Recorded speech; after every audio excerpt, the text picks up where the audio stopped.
Hey everyone, this is Greg with Microniche Blueprint, and today I will be talking about web hosting, in particular Bluehost versus HostGator. I don't want to take up too much of your time, so let's get started. Okay, first we are going to talk about the cPanel or control panel.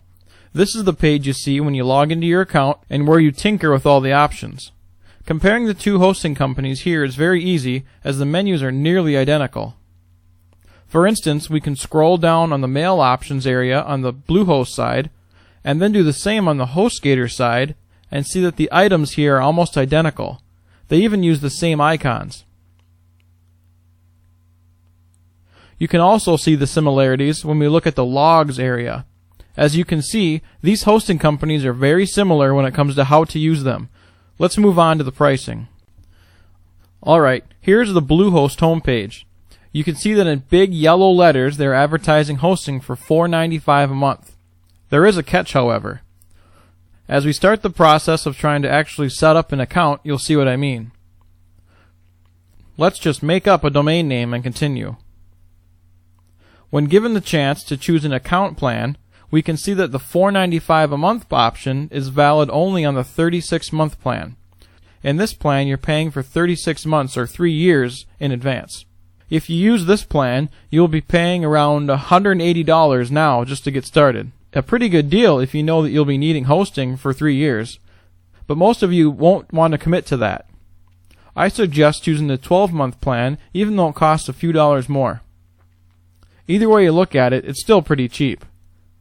The other thing about Bluehost is that this cost includes your first domain name for free. Jumping over to the HostGator side, you'll see that we are presented with more options. For what I do, the hatchling plan just won't cut it, as its main drawback is you can only have one domain. I have quite a few domains, so this plan wouldn't work for me. The prices are pretty cheap though, but still not worth chasing if we are making micro-niche websites. The middle plan, called the baby plan, would be more comparable to what Bluehost offers. You can see here that these prices are higher than Bluehost, but with HostGator you get the option of paying month to month. This is a valid issue if you are just starting out and testing the waters.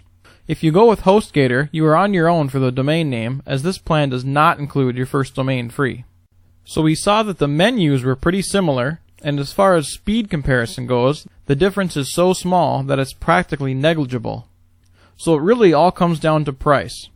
With Bluehost, it'll cost you $83.40 for the first year, while HostGator will cost you $95.52 for hosting, and you still have to pay to register a domain. This will generally run you $8 to $10. I use Bluehost for most of my sites, but if you're really hard up for money and can't spend the $80 to get up and going, HostGator and their monthly option will do just fine. Don't forget to check out micronicheblueprint.com for more videos and tips to make your very own microniche website. I have also included the links for Bluehost and HostGator below so you can get started today. Thanks for watching.